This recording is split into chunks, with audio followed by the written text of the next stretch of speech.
Hey, welcome to Generation X3, where a baby boomer tries to talk about current events with three millennials, and we make it quite entertaining. There's one of them over there. And the one over here that's harassing me sent us a story about Kelly Slater wins 11th world title at Rip Curl Pro San Francisco. San Francisco has a surfer event with pros. Okay, so there's a contest that travels all around the world every year. Brief us on the entire thing. It's called the Search. It's sponsored by Rip Curl, and it goes to different places. Who's Rip Curl? Rip Curl is a clothing and wetsuit company. Okay.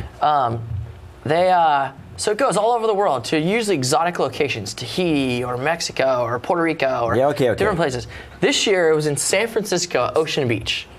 Do they have the proper waves? They do, and that's kind of what they were talking about, is that sometimes when you're looking for the perfect waves, you need to not, you can look right in your own backyard. Find it. Yeah. So this year, Kelly Slater happened to win the 11th World Championship while in San Francisco, based on the amount of points that he had over the tour, and he claimed his 11th world title, which is by far more than any other surfer of all time.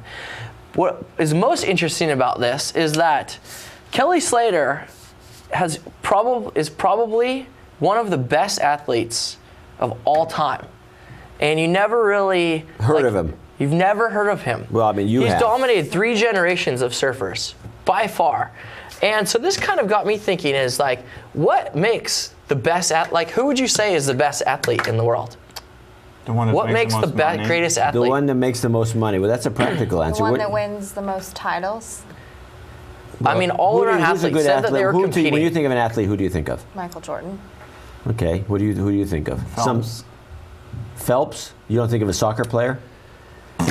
But you think of Kelly Slater. Well, okay, I've started to think about this. This is your personal interest, kind of, because I think some people probably say a NASCAR driver. Yeah, exactly. You could say LeBron James maybe or something, or a baseball player. So I started to think about that. What's that sport in the Olympics where there's like 8 events?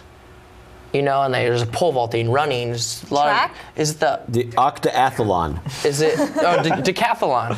Is it more than 8? Is it 10? That'd be 10. 6? Oh, it's 6?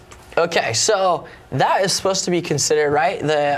To create the greatest athlete, right? Well, the winner of that, you're the greatest all-around athlete. You have to have these specialized skills, including shooting a gun, if I'm not mistaken. Oh, right. So this is what I think, though. I think that people who compete in that aren't necessarily that good at anything. They're just average at everything. Is that what you're saying? Well-rounded. Yeah. They're well-rounded. Yeah, okay. They're probably good at everything. I think Kelly Slater, if he wasn't so good at surfing, he's the type of person who could be, a gold medalist in that. The greatest athlete in the world.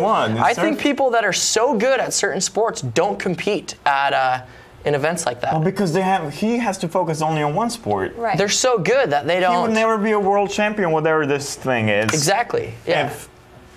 If he wasn't, it's exactly the same with any sport, maybe golf, basketball. Yeah. So what makes the greatest athlete of? I mean, is it possible to even?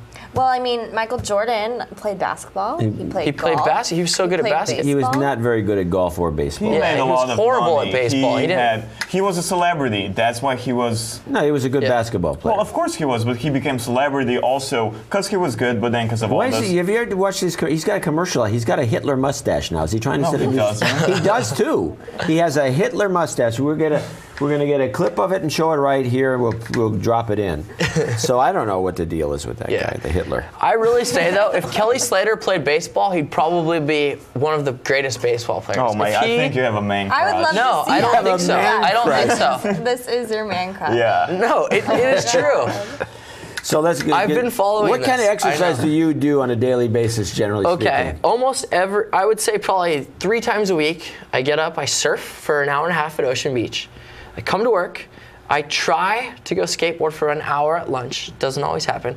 And then when I get out of work, I go and I do Krav Maga, which is Israeli martial art, and I do an hour of that. Do you ever do any work? No. Okay, good. So what kind of exercise do you do? Well, currently none because my knee hurts, but running. Would you do as much? I mean, he exercises a lot. He exercises a lot. I don't do that much. He does it twice a day almost. Yeah. But I don't. She's pretty good, actually. She just did a marathon. Yeah, 26 miles? No, half. Half marathon. 13. Yes. What about I'm yourself? the loser here. Why? I walk. Well, he does the 6-ounce curl. I know. For I can drink y'all under the table. Yeah, I don't know. That's dubious.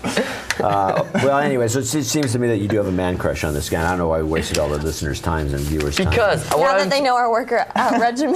my point is that this is very possibly the greatest athlete in the world and very underappreciated. So this is That I Kelly might Slater agree with you cheer because session. I watched some of this stuff that was going on, and it's amazing to watch, especially in these waves. They're good, but they're not massive waves. But they were doing stuff on these waves that was unbelievable. Mm-hmm. How come you're not? Could you be a professional surfer? Or When I was younger, I tried. I was a competitive surfer, but to make money surfing, you have to be probably the top 50 in the world. And unless you're that, you're going to be a bum. A bum. Okay. Beach bum. That was another episode of Generation X3.